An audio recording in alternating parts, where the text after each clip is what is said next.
This episode is brought to you by Audi. The road is calling. Embrace the thrill of the drive with the all-new, fully electric Audi Q6 e-tron. Featuring effortless power, serious acceleration, and advanced Audi tech. It's not just a new EV, it's a new way to experience driving. The all-new, fully electric Audi Q6 e-tron is here. The next chapter of Audi starts now. This episode is brought to you by Peacock. The new Peacock original documentary, Matthew Perry, A Hollywood Tragedy, dives deep into the beloved actor's rise to fame and his tragic death. 5 people, including Perry's personal assistant, 2 medical doctors, and an alleged Hollywood drug dealer known as the Ketamine Queen, were charged with conspiracy to illegally provide Perry with the ketamine. Explore the details of the case in this heartbreaking special, streaming now only on Peacock. Good afternoon, guys, and welcome to the podcast from Miami, Florida. I've got Mendel Cohen, and he's a B2B marketer.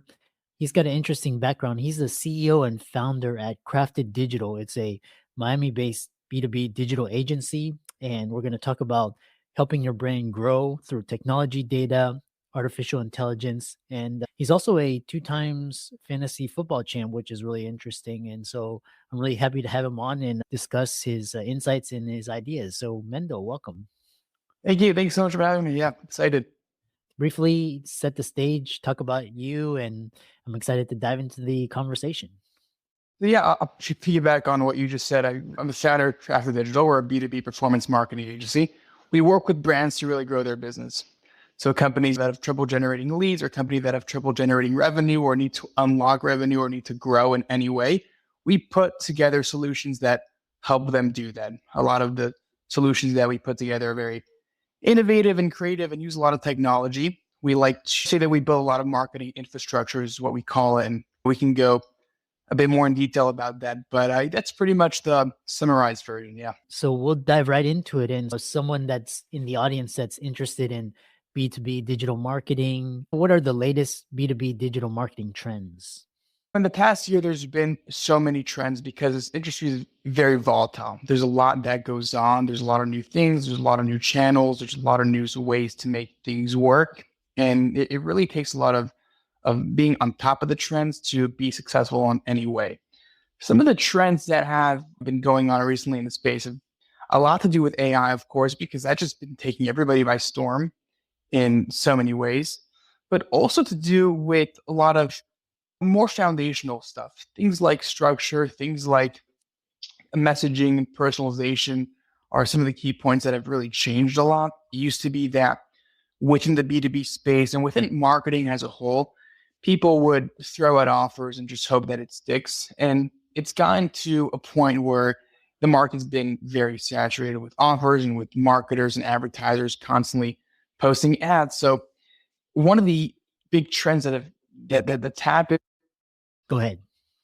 So specifically, what I was regarding, I'll make sure this mic doesn't turn off again. Regarding the trends of personalization, that's really been the biggest change. The key thing in winning in B2B marketing right now is being able to promote a very specific offer to a very specific group of people and label them as much as you can.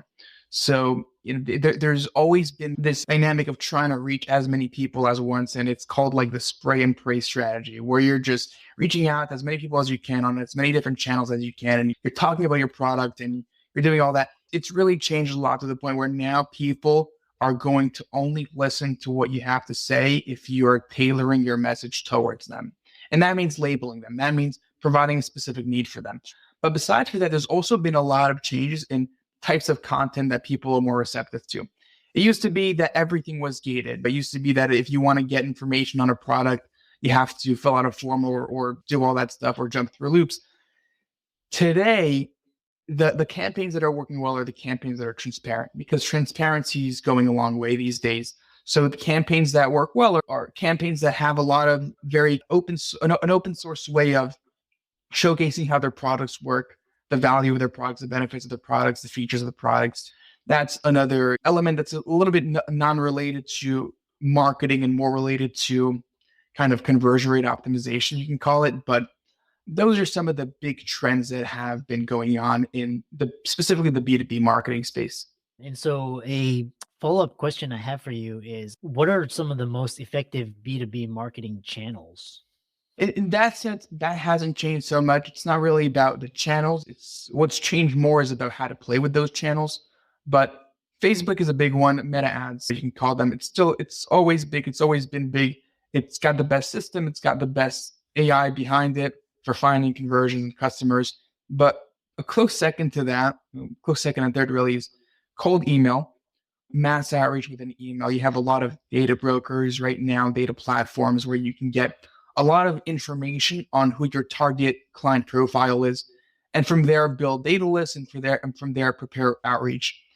But the third one, there's some other ones coming up that are becoming more and more relevant. Reddit is one of them. Reddit's doing great stuff in the space, specifically because it offers such specific targeting communities. You can target communities by, they have subreddits for everything, Tesla owners or whatever people have an interest in, there's a subreddit for it. So that offers for the B2B spaces, people that are, let's say, into whether it be real estate investing. You can target people like that, or whether it be in any field, really, there's always these groups. That's been a bit of a more up and coming channel. But besides for that, there are some things that are not as experimented as they should be. And one of the things that people are doing more and more of is things like micro influencers. So in the B2B space specifically, this is a bit of a new thing. It used to be more in the B2C space with creators and all that stuff. But in the B2B space, you're seeing more of these LinkedIn, Twitter influencers that are talking about solutions and software and tips and tricks. And a lot of the times for their own business benefits, not to be an influencer.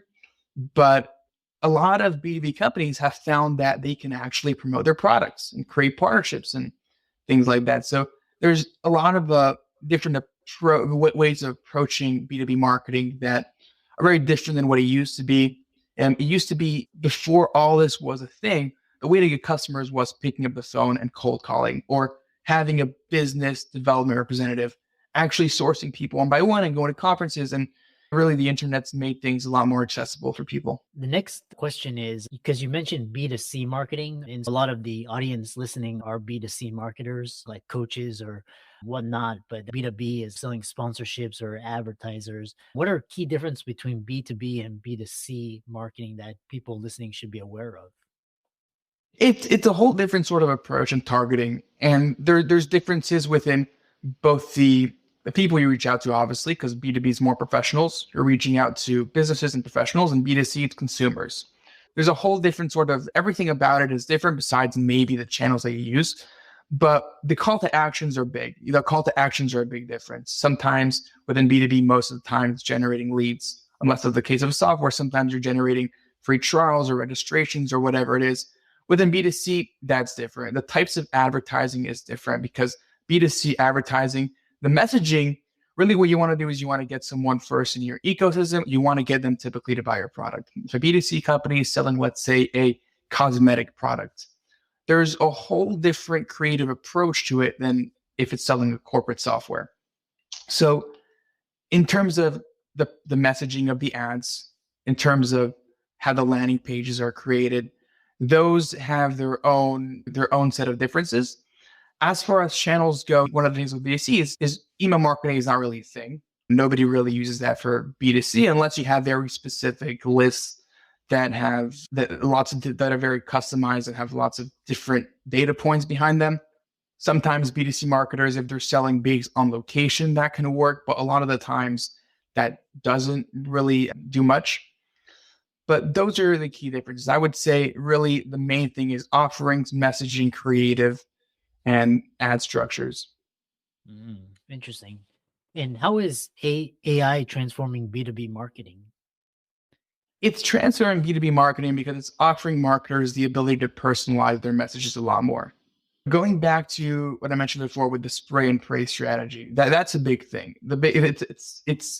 It's always been a big thing because you can reach a lot more people at once when you reach them with a very generic message.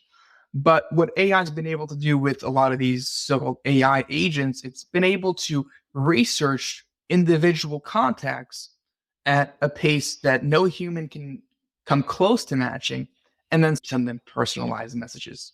So if you have someone that, has a very specific set of experiences in their life, let's say, AI can find that, and based on their website or based on their LinkedIn or whatever you want to actually provide the AI, they can go ahead and do their own research. And then when they're doing the messaging, provide customization. So it used to be like if you have professionals in, let's use a random industry. Let's say they are doing legal software. All right. Let's say they're attorneys and you're trying to sell legal software to attorneys, for example. Just one example of a B2B campaign. Back before these products were available and before these AI models were available, you would take a bunch of data. You would say, hey, look at my AI product. It does this and this. All right. And here's how it will work for your firm.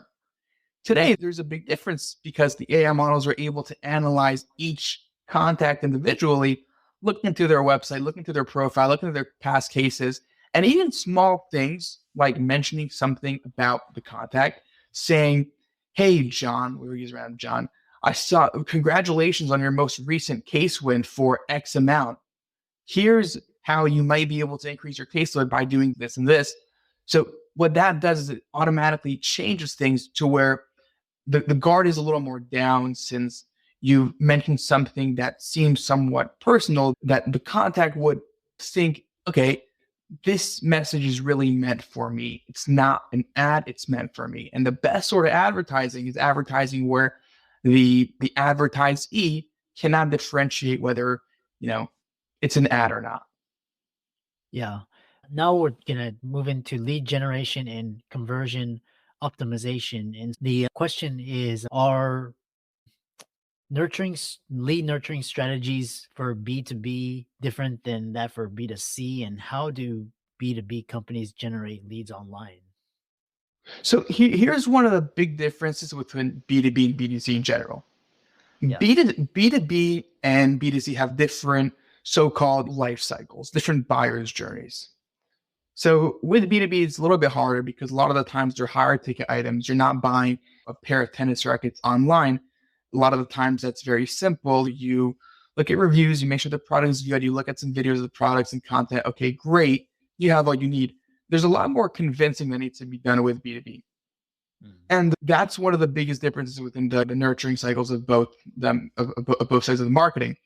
Within B2B, what's really important is there's really no successful campaign without successful nurturing, without successful email automation, because there's very little cycles where you're going to get someone's going to see your ad, or someone's going to see your landing page and then become a customer. A lot of the time, it's not the case. A lot of the times it goes to a process that takes many months and requires a lot of convincing or a lot of building trust, which is really the key element in making sale, is being able to build trust. So within these successful B2B cycles, what we see a lot are cycles that prioritize doing that exact thing of building trust. And the way they do that is by sending a sequence of emails when someone has a free trial, or when someone signs up, or when someone requests to download an ebook, and a sequence of emails that focuses on providing testimonials, providing features, talking about use cases, promoting case studies. And there's a whole series of content that needs to be sent to be able to push the lead to the finish line, from marketing qualified lead to a sales qualified lead to an actual customer. That's typically how that nurturing cycle looks like in a very watered down version. And how can businesses use LinkedIn for B2B lead generation? So LinkedIn is huge, and LinkedIn goes also down to that part of marketing, which is more nurturing. A lot of it, which is helping build trust, because getting a lead is one thing, but being able to convert them is a whole other thing. LinkedIn is a big part of both organic outreach, which is great, reaching out organically, but also building trust, because one of the things that builds trust better than anything else is a personal brand. If someone is on LinkedIn, let's say, and today, by the way, you have tools that are able to identify LinkedIn profiles of people that visit your website and connect with them. It's about really warming up cold audiences, people that follow you, being able to provide them with, most importantly, educational and valuable content. Content that they see value in is huge for any business to do. And you're seeing it more and more. And It's a big part of building a personal brand. It's a big part of building trust with customers. But it's a big part of also building trust with cold audiences that you've never interacted with before. So that's really where LinkedIn comes in and does a great job of helping companies. Question I have for you is how to improve conversion rates in B2B marketing. So really improving conversion rates in B2B marketing. Sometimes we do a lot of these audits with companies and landing pages or offers that are not converting. A lot of the times really what it comes down to is what you're portraying to sell. And some of the key, there's a lot of fundamental rules within building landing pages and all that stuff. And one of them is focusing on benefits of the product and not features of the products. People do not really care about what your product does. People care about how your product can help them. So overall structure and layout of messaging on the landing pages are a crucial point. But besides for that, there's a lot of other tools that can help you convert audiences at a higher rate. Retargeting ads are a great thing as well. A lot of the times you'll see people will drop off on the website because they're just uncertain or they're not sure. Retargeting ads can do a great job of bringing them back for a second look. And but those are really the top two ways I would say. Look at the website, look at the structure, look at how it's built, do a lot of testing. Sometimes all the answers are not written in any books. There's a lot of different products out there that are sold to different types of people from all walks of life. So do a lot of testing and make sure that you're really structuring things right from a offer standpoint, that your offer is relevant to the people that it's being marketed to. A lot of the times that will fix most of your problems. Yeah. Wrapping it up, when we talk about content and SEO, what type of content works best for B2B marketing?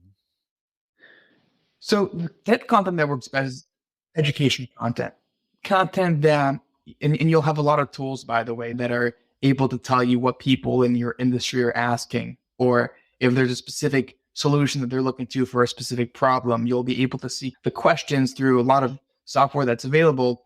Answer the Public is one of them. Not sponsored, by the way, but it's just a cool tool that you can use. And based on the questions that people typically have in your industry that can be somewhat related to what your product solves, I would focus on creating content around that and creating content that provides a lot of value, content that can have short videos around how to actually do that, whatever the action, or how your product, even better, how your product can help them with their specific problem.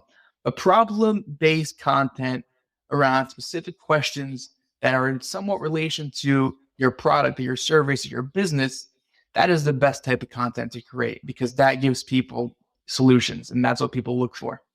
Final question is, what role does SEO, is it different in B2B than B2C marketing? And how can people find you and contact you and connect with you? Sure. Okay. SEO, there's been a lot of volatility with SEO, especially ever since AI came out. And there's a lot of these answers right now that are AI generated by a lot of the search engines. And a lot of people are going straight to AI tools right now for a lot of what they would go to search engines. But in terms of the difference, B2C is very transactional. And there's a very transactional approach to marketing. And some of that is changing a bit and has been changing a bit recently. But it's like someone's looking for a product. If you're looking for a tennis racket, a lot of specifically product-based companies will make blogs, top 10 tennis rackets. I'll take that example. Or if you're looking for a home decor product or flowers, let's say, top flowers in whatever it may be, they'll make content around that, around products, around rankings. That's very common. With B2B, it's more about what problem someone's facing. So for a marketing company, it would be how to generate leads for a home services company, let's say, or how to generate leads for let's say you're dealing with a specific profession. We'll think about a specific profession right now. Let me give me an example of we'll do a live, we'll improvise here. Give me an example of a B2B professional that would, in any industry. Let's say, for example, podcasting. Okay, podcasting. Someone who has a podcast and his goal is to reach more businesses. A lot of times with podcasts, it's not really a service-based business, but let's say a podcasting tool. All right, let's use that. A podcasting tool that wants to reach more podcast hosts to, make the podcast experience better for both parties, let's say. In that case, the podcast tool would create a campaign, would create content on benefits of using their tool based on the problems that podcast hosts are encountering. So let's say you are looking for a solution to have a better studio, better online podcast studio. They would typically make content around that. How to improve your podcasting experience. That's one example, but it goes beyond that. It really goes to content based on the problems that the audience is having. Mm-hmm. Interesting. Thanks so much for coming on, and enjoyed talking with you. All right. Likewise. Thank you.